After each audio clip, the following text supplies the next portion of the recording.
you got to get out of the cost savings mindset. And if you want to be like a multi 7 or 8 figure investor, before long, like you got to be scrappy in the beginning, but you have to start acting like one, because if you're acting like somebody who's going to do all the work, clean the properties, communicate with maintenance, and I don't know, go over and let the guests in the house, like you're not going to be able to do that at scale.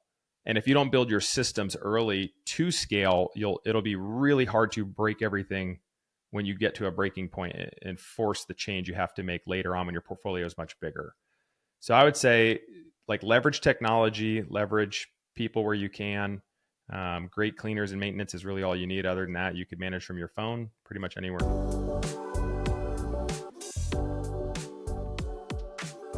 Michael Elefante, welcome to the Book Thinkers Life-Changing Books podcast. Today we're here to talk about your brand new book, but first, I want to bring you back to about 2015. And you're out in the Jupiter, Florida heat doing door-to-door sales. Just like you, I have some door-to-door sales experience, so this is why I wanted to start here. What lessons did you learn in that period of your life that still apply to the work you do today? You need a good mentor or coach to accelerate your journey to success. And that goes for people who are very new to any industry or profession. And it also stays true for somebody who is more or less an expert in their profession. I still think it's always good to have a mentor or coach that can help steer you in the right direction, help you, break the next glass ceiling that comes your way. Because that was a massive holdup for me. I didn't know what I was doing then, but now I pay more money than ever for consulting, coaching, mentors, because there's a lot of things in my life that I'm like, what, I could probably do it 10 times faster and 10 times more successful if I have somebody to show me the way. So if I bring you back to that period in your life, are there any horror stories that you can share with the audience? Any fun times where you knocked on the door and something weird happened? Is there anything that sticks out in your mind? Nothing too crazy. I do remember going into a gynecologist office and like walking in and everyone was just looking at me like, why is this guy here right now?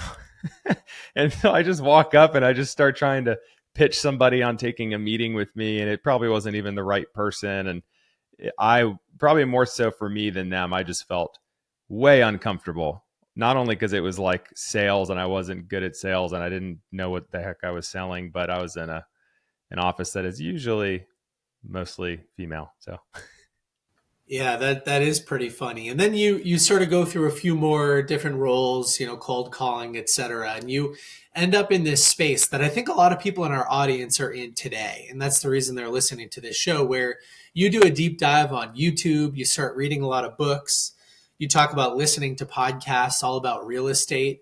How did that feel for you? Like, were you just a kid in a candy shop consuming as much as possible? And like, what advice do you have for somebody that might be in that same space today that's listening? yeah, I think starting broad and just trying to figure out what's out there is important. But a lot of people, including myself, you start to get the shiny object syndrome where you're like, oh, I heard about this strategy. Let me learn about that. So you spend a week diving into YouTube, books, podcasts, and then you're like, oh man, this sounds cool, but like I'm just scratching the surface. So it seems a little overwhelming. So let me learn about this shiny object, this business model. And so I think a lot of people become like the idea king or queen in their group. And they're like, oh, I'm learning about this, but no one ever takes action.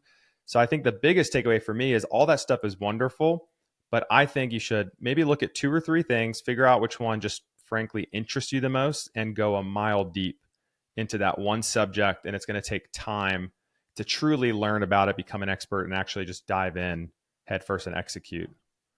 So, Michael, I looked into your story a little bit, and I'm really excited to ask you. You went from corporate world, and then 11 months later, you were financially free, and then 16 months later, you quit your jobs. So, I'd love to know, like, what content and books were you consuming at that time, and then how did you go about starting to implement it? Like, because I think that's something that a lot of people struggle with is the actual implementation. You're talking about, hey, pick 2 or 3 things and then dive really deep. But how did you get into the implementation stage? Yeah, so I just went all in on, hey, I knew I wanted to do real estate investing, it was just tangible for me. I understood you could buy a property and you could rent it out and make money on it, unless your expense is a mortgage, that's your profit, right? But I think what I had to understand truly was what are my actual goals in life, and did the strategy actually align to that? That helped me eliminate a lot of other business models or real estate strategies and got me focused on short-term rentals, because I realized I need to invest for cash flow if I truly wanted to attain financial freedom at a younger age. So that helped me really just narrow down the scope of what I was after. And then in terms of books, I sat on the sidelines for many years, like a lot of people do, a lot of your listeners do. And I was reading a book called Cash Flow Quadrant, which is a sequel more or less to Rich Dad Poor Dad. And it's somewhat of a repetitive book, like a lot of these are. But there was one like key takeaway. I was actually listening to it on Audible on a long drive to Memphis, Tennessee from Nashville for a work trip I hated going on every like month. And it was talking about identifying risk. Most people feel risk averse. I don't want to lose money. So it keeps them from taking on, seemingly more risky avenues or investment strategies. But I had to identify what was more risky, investing and losing some money. What would be the end result? I just continue to work the same job and do the same thing every day and save up again? Or do I risk, 30 or 40 years from now having regret? Or risk the what if? What if I tried? What if I bet on myself? What if I took the risk, right? The perceived risk at the time. It doesn't seem so risky in the future. And most people, you talk to them when they're older, it's like, I would never regret taking a bet on myself, probably. And I realized I would regret not. So like, I don't know if you guys have heard Jeff Bezos' regret minimization framework, but that was a big thing for me too. But that was like my biggest takeaway from that book. And like, all of a sudden, all of like these risks just kind of melted away in my mind. It was no more like, what if I lose money? It was more so like, what's the worst that can happen? I lose some money, like whatever, Yeah, I remember reading Rich Dad Poor Dad for the first time, and there's a line at the end of that book that says something like, Robert says, I've met a lot of rich people who have lost money investing, and I've met a lot of poor people who have never lost a dime. And it's that conversation about risk. Um, so you're in this space where you start to think about regret minimization.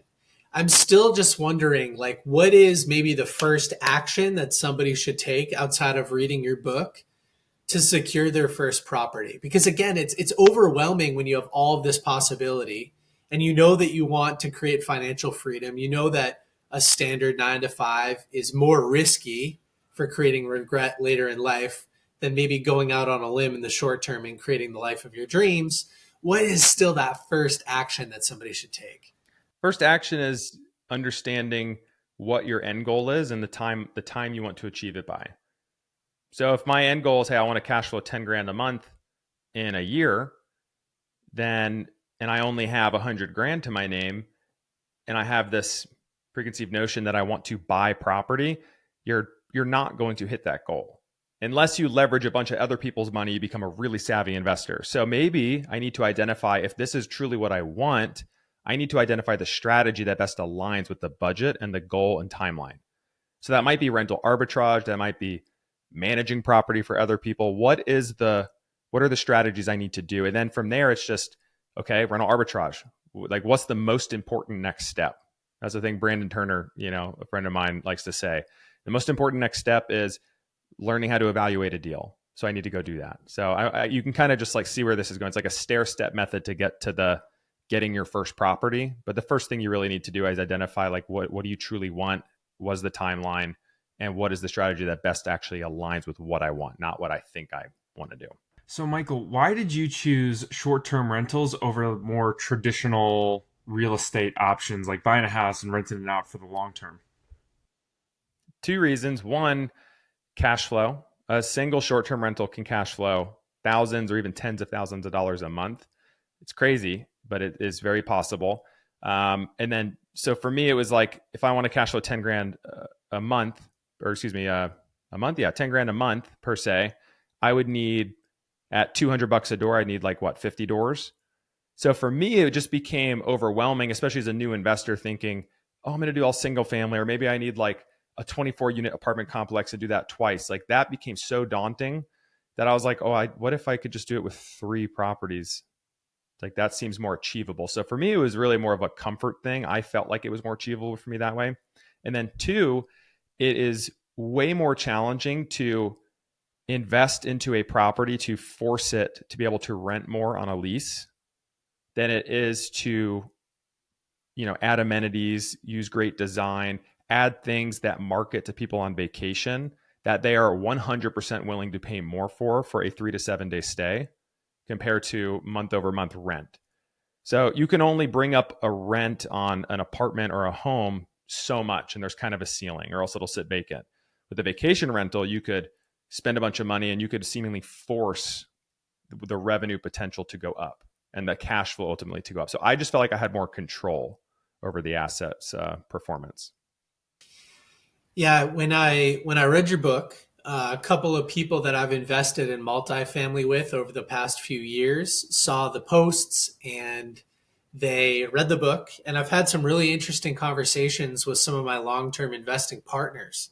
Um, can you talk about the differences in cash on cash return between like a standard long-term 30-year play versus the short-term plays that you're recommending people get involved with?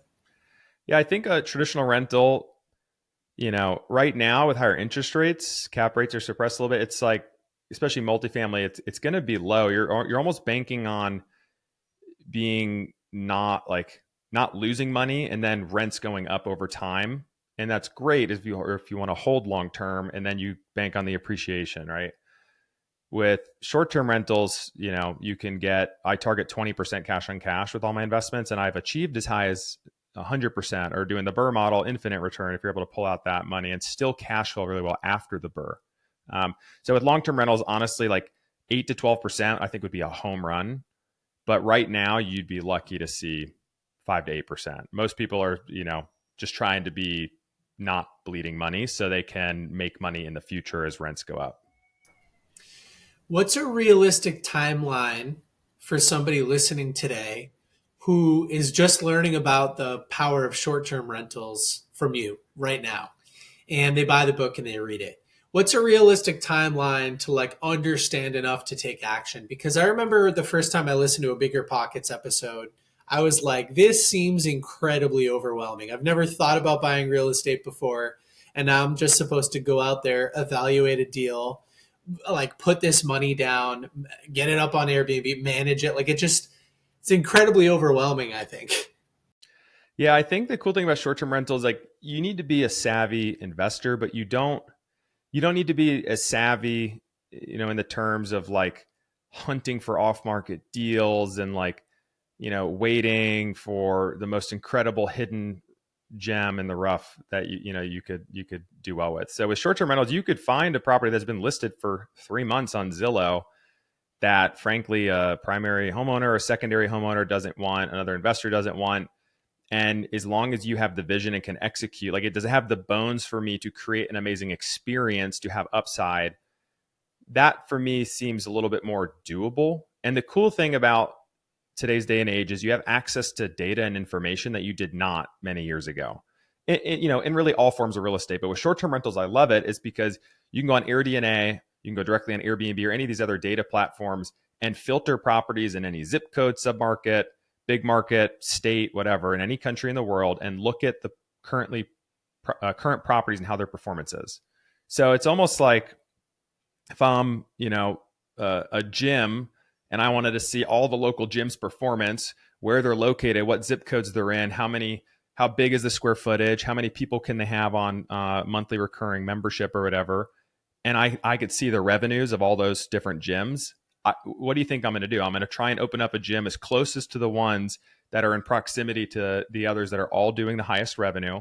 And what do they offer? Like, what do they paint their walls? What type of gym equipment do they have? It's the same thing with short-term rentals. So I filter by revenue. I just want to see what type of appetite do travelers have? Are they willing to spend $1,000 or more a night? What type of property are they looking at?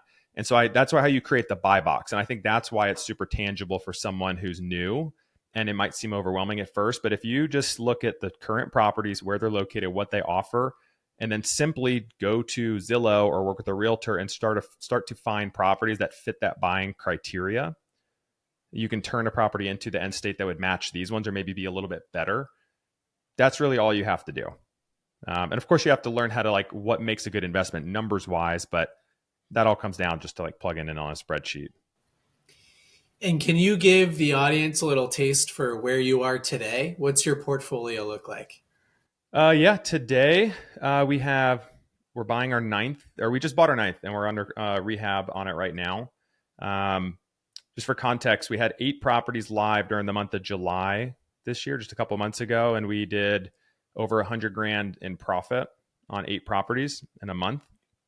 So, July is a busy travel month, right? So that's not every month, but it's just pretty cool that an individual small time investor, I still consider myself that, can achieve a 6-figure profit in a single month on less than 10 property portfolio of single family homes. That is why I love short term rentals so much. So that's where we're at in terms of individual investments. And then over the years, I love doing it. I love helping other people achieve financial freedom and all that. So I built a mentorship and coaching program and community, which has been phenomenal. I've been able to teach thousands of people from across the world, primarily the US, but we do work with international folks. And then we have a management company and a design firm as well. So Home Team Vacation Rentals and Summer Led Designs, both of which partners basically were people that I taught, and they took it and ran with it, crushed their personal investments, and then brought business ideas to me, and we partnered on it together. So it's been pretty cool, man. Now we manage over 300 STRs across the country. We design over 300 a year as well. And it's just been a wild ride. But it all started with that one about 5 years ago. So I think that's really crazy. Only 5 years ago. Do you mind telling us a little bit about that story? Because I think you had to sell your truck or something. I would love for you to break down that story of that first property that you got, and maybe what was going through your mind too at the time, because I'm sure there was a bunch of fears and doubts as well. yeah, I think I can't remember the saying. You guys will probably know, but like the pain of not making a change finally outgrew the pain of the perceived change I had to make and to become what it took to become the person I needed to become. And that for me was just like, I could not stand another day of getting in my car and driving to a customer's meeting who frankly, like I didn't really care that much about. Like I care about the customer and their success, but like I didn't care to sell the product and do the whole thing, the whole charade. I want to control over my time. And like, if I had to do this for another 40 years, I would be miserable. I think this is why a lot of people are miserable. Um, so anyways, I lost track of even your question. Honestly, I just Yeah. like, I'm going back in that moment right now. And I'm just like, Yeah, ugh. I totally get that. I was just asking about like what you had, basically what you had to sacrifice and do to get Oh yeah. that first property. Yeah. So the pain, you're Sorry. saying the I got pain off was the, terrible, and I totally get that. So the pain was terrible. You're at this point where you're like, okay, I've yeah. had it with this job, and then whatever's next. Yep. Yeah. So the first step I had to take. So once we got the first property, and this is also part of the reason I think mentorship is so important, because you don't know what you don't know, and sometimes that can lead to mistakes that could be costly. But I bought a property and I was like, oh wait, I have to furnish it. How much does that cost? So I had to sell my truck in order to be able to furnish it. And I had just finished paying off this, like at the time I was like super awesome, like souped up truck I bought when I lived in Texas. I was really proud of that thing, loved driving it every day, but I parted ways with it just so I could furnish it. Then the second property, we were all in, and my wife and I both said, you know what, our goals are not to work until we're 65. So let's liquidate and pay the penalties on our 401k and IRA and buy the second. And then COVID hit while we're under contract for that property. And we had 40 grand of cancellations in a 2-week period on our first property. And I was probably more optimistic than most, right? But I just kind of like went with it. And then those properties stabilized and cash flowed. And so those were some of the early things that we sacrificed. And then once we quit our jobs, we pared down. We rented out our primary home and got into camper vans, sold out most of things that we owned. And our expenses were like less than 5 grand a month, which is insane to think about considering they're way higher now. But when you have consistent cash flow coming in and you don't have to trade more than a couple hours a week, and you have complete control over your time and freedom, that is like the dream and freedom. Uh, to be able to do what you want, when you want, with who you want, each and every day. So like those early, the reason I say it is those early sacrifices, looking back on it, were small and totally worth it. Yeah, that's awesome. I think it's really important to show that it's like, hey, you started here, and then in five. I mean, I just can't get over like how quickly you made this huge radical change in your life, and I think that's really inspiring because so many people think, oh, it's going to take 20, 30, 40 years, and for some people it does, but it's totally possible to shrink that timeline, and I think that's really, really amazing. Now, I'm curious, were you like in there for how long did you manage and clean and do all of those things until you were like delegating stuff? Because I'm assuming now it's all just delegated out, but like bridge the gap between, you're in there cleaning to to delegation. Never clean. Never clean. I have cleaned our properties two times early on when like early cleaners, we didn't have a good system for schedule syncing, so they didn't show up. So we rushed over there and cleaned.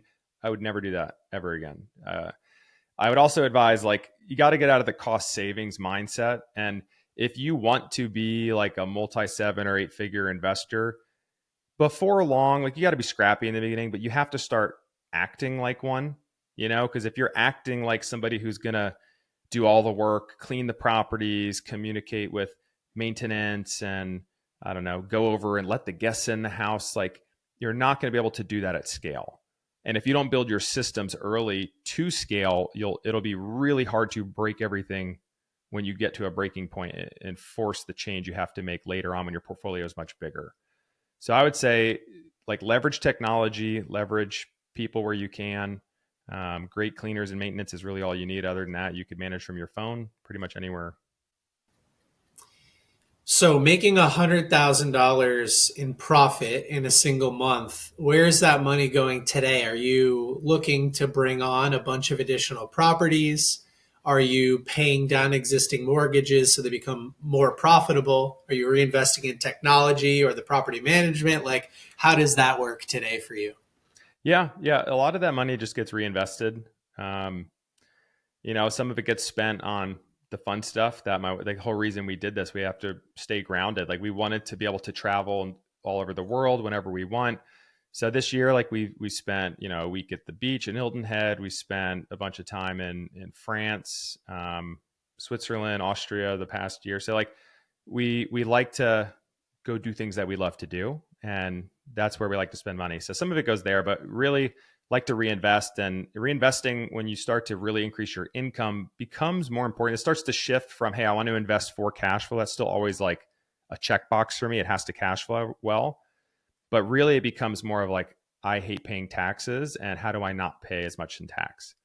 So the best hack in the game really is to invest in real estate. There's just great tax advantages there in the tax code. So like that's the biggest thing. It's kind of finding a balance of, you know, just buying to buy and making sure we're still trying to stay on process with our KPIs and cash on cash return, all that good stuff.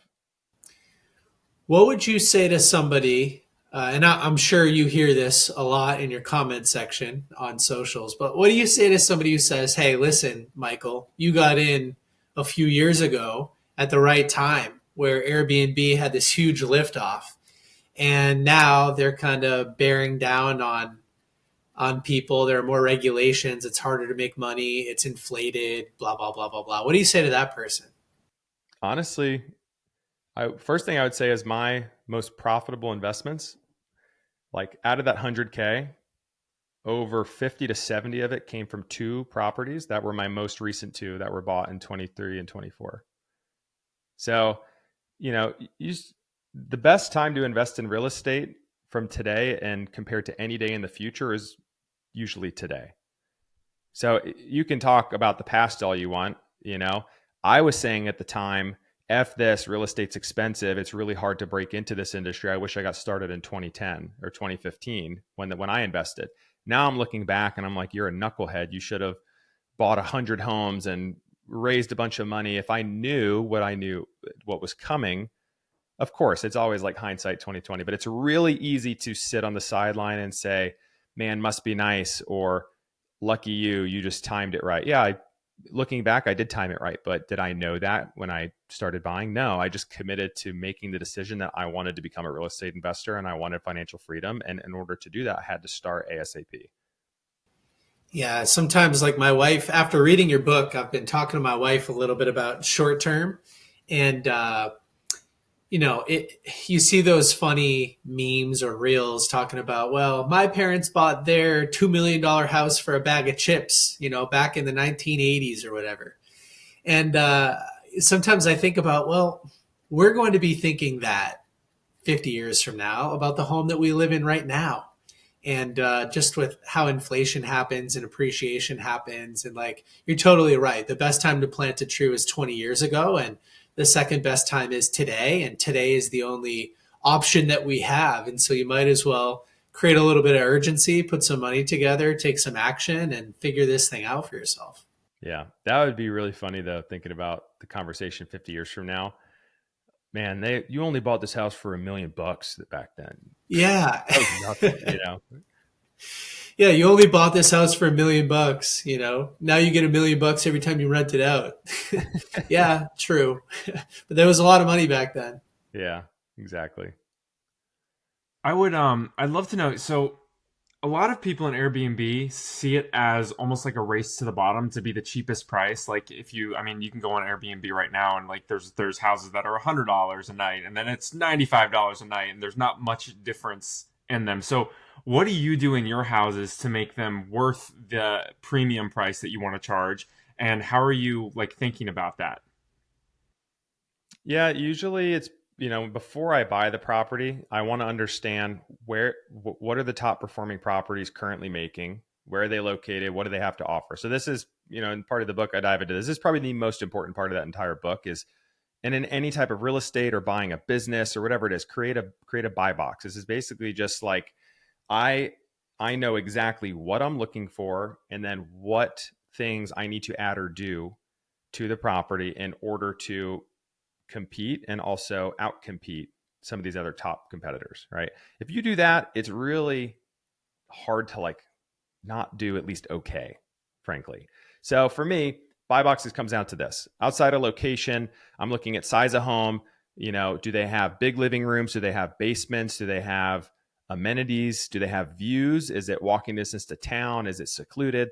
Notice commonalities between all the top performers.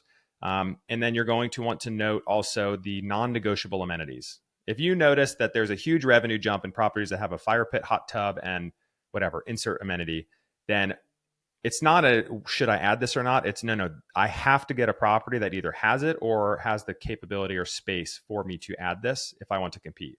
Now, this is how you become the boardwalk on the Monopoly board with the hotel on it, because that's how you dominate in a market. I think of the Monopoly analogy as those are different size properties or in a market, and that the more houses and or hotels I put on there, the more I can charge per night, right? So when someone lands on me. So I would rather be a mid-sized property that has a hotel on it than the boardwalk, but I'm too broke to add amenities or right the analogy there. So, but who typically wins Monopoly is they have the boardwalk and maybe a few other cards with hotels on them because they can charge the most and no one else can compete and everyone else is a race to the bottom. So going back to that point you made earlier. So what are the 1 to 3 things that I can add that either nobody else has or very few people have, amenity wise or design, whatever it is, that make my property stand out online when somebody's scrolling on Airbnb, that they're just like, holy shit, this, I send it to my friends. Guys, I don't even care what it costs. Empty your piggy banks. We have to stay here because people are selfish. They want to take pictures there. Look at the place I'm staying at. So I want to provide that experience. And it's the same in any industry. If you compete on value, your customers will be willing to pay and appreciate you. Like iPhones are not the cheapest price, but you think people are not willing to pay for an iPhone, you're wrong, right? They provide probably the best value, service, whatever product. I want to be that. So, I'd rather be the top 1% of my subcategory within a market than stretch my budget to get one that's like mediocre. Because you're right, it will be a race to the bottom for sure. I've seen people do some fun and creative things like every photo of the Airbnb has somebody in a dinosaur outfit, like somewhere in the room. What are some of the things in your vacation rentals that help you stand out in a big way? Like, Yeah, what I've are seen those those. 1 to 3 Those are things funny. typically? For me, it's really more so like the amenity selection. What do few or nobody else has? Like, so some of my recent properties, I've done stuff Like if the ceiling's high enough, or maybe I can raise the ceiling in a room, I'll put a golf simulator in. If it's a family or like an area where people like to enjoy golf or the outdoors. Most people do not have a golf simulator at home. And also, second to that, most people will probably swing on a golf simulator maybe once in their life if they get like fitted for clubs. So for somebody to be able to use an amenity that they rarely ever have and would cost them a fortune to put in their own home, you could bet your bottom dollar they're willing to pay for that, splitting the cost with a bunch of their friends or family. So that's one. Any type of photo moment as well. It's also free marketing. So if you can do an interactive mural, or if you have a view, like you see in a lot of cities and stuff, they'll have like a big heart or like an arch where people like line up to take photos. And I took this, the mural thing from Nashville, because when I first moved to Nashville, Tennessee, there's murals all around the city. And I'm not kidding. On a Saturday morning at 10 a.m., there'll be 300 girls lined up with their boyfriend or fiance or husband sitting there just like tagging along, and they want to take the one picture that was made famous on social media that has the big wings. Because I was like, that was my first property. I put wings on my wall. And now a lot of people do that, but that was the only reason we got all these bachelorettes to book before we redesigned it, made it like really crazy, was they wanted that photo moment.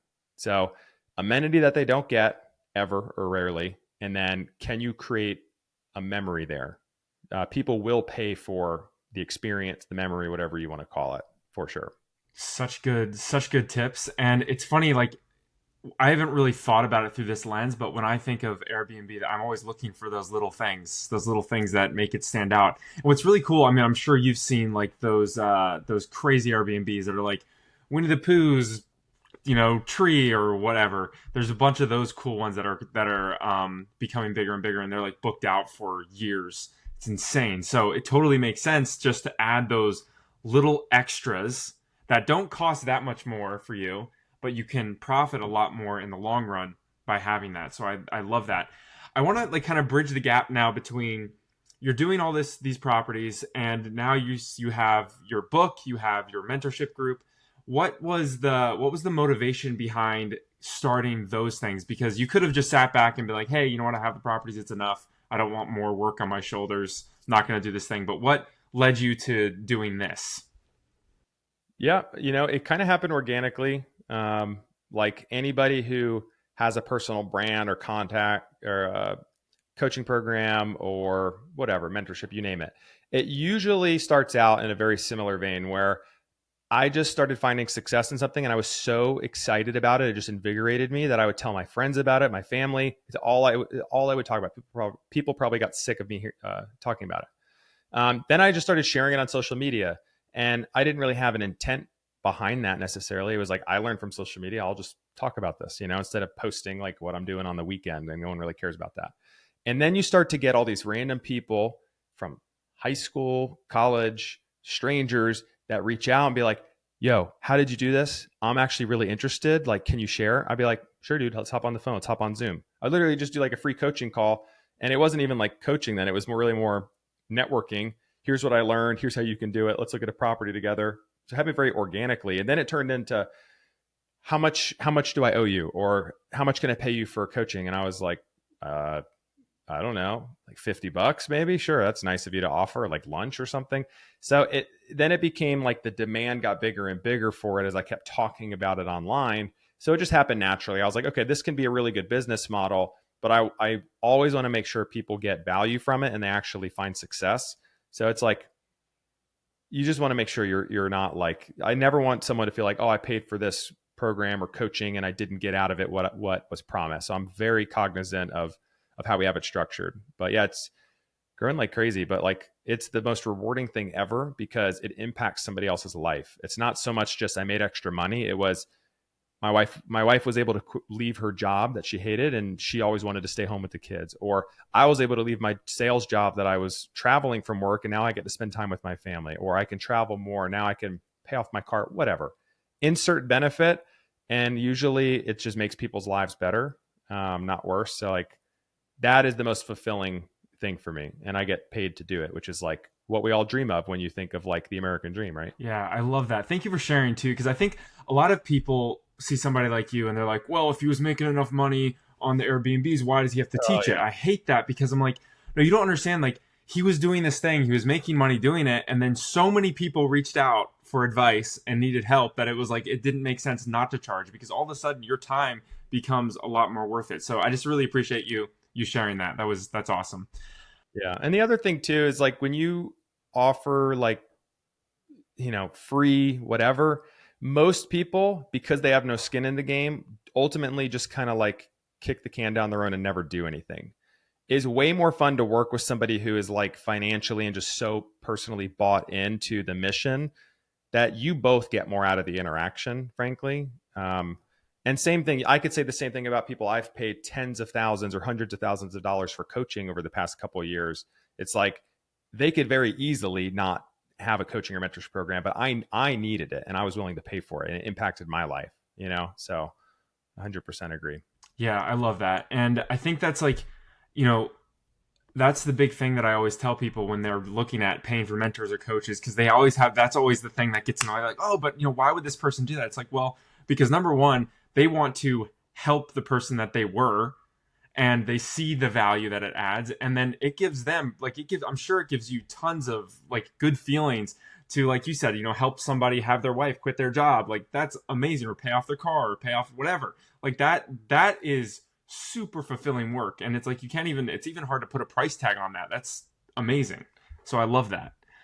I'd love to know your personal brand across TikTok and Instagram. I think you have, 500,000, 900,000, like so many followers. Was that something that was super intentional that you did, or is it something that just kind of happened organically? It started out organic. I mean, I had like part of the motivation was like, let's see how many people are interested in this topic, right? So I started posting on TikTok, and I think a lot of people get discouraged when they're like, "Oh, I want to like be a content creator or get a bunch of views." It's like anybody will tell you that starting out, like the first 900,000 followers I got on TikTok, 90% of those probably came from less than 6 videos. That's crazy, but I posted like every day for like 3 years. You know what I'm saying? So it's like it takes a while, and a lot of those videos were the same style, same words. And for whatever reason, the one stuck and went crazy. Because I remember waking up in my camper van, and I had like maybe 20 or 30,000 followers, and I woke up to like 5 million views on a video and 100,000+ new followers. And I was like, whoa, this is crazy. It's harder now with TikTok, frankly. And then I posted another video that afternoon. It got like 2 million views, and I got another like 50,000 followers. I'm like, this is easy. I'm a genius, But then the next bunch of videos don't hit. And it's just like, it's really a game of consistency and then trying different things and figuring out where your voice and face stick, and then redoing that same style of video until you're blue in the face and people tell you I'm sick of it, because I treat every video like it's a brand new audience. A lot of people think I have to put out new content, new ideas. And it's like, no, you don't, man. Like stick to the one topic, maybe a couple different angles, and keep giving people a reason to click. Yes, I like it. Follow. Thanks for providing a little bit of value. I want to learn more. Yeah, you're speaking our language. I love it. Two final questions for you, and then we've got to wrap up. Luke might have a couple of questions as well. So here's my first one. You shared with us before we press record that you also have a done for you package. If somebody's listening today and they don't want to evaluate properties themselves or manage them, but they want somebody like you to step in and help out, what does that process look like?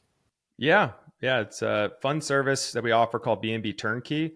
And this also happened organically. I had a lot of people that would basically apply or interview to do the coaching thing, but they're like, look, man, frankly, I got a bunch of money saved up. And I don't have the time, and I don't care to do the work. I definitely don't want to manage it. So I literally, will you do it for me? And the first person to offer this had just sold a company, and I was stupid. I was nervous. And I said, no. And that was dumb. So like a couple years later, I was like, more and more people asked. So we finally just built the service out where we will go find properties, whether that are within your budget. Of course, we do have a minimum so we can kind of find a target property for you. We'll go find the properties, underwrite the deals, send them to you, and then you can review them and choose the one you want to buy. You own 100% of the deal. We just have a consultation fee.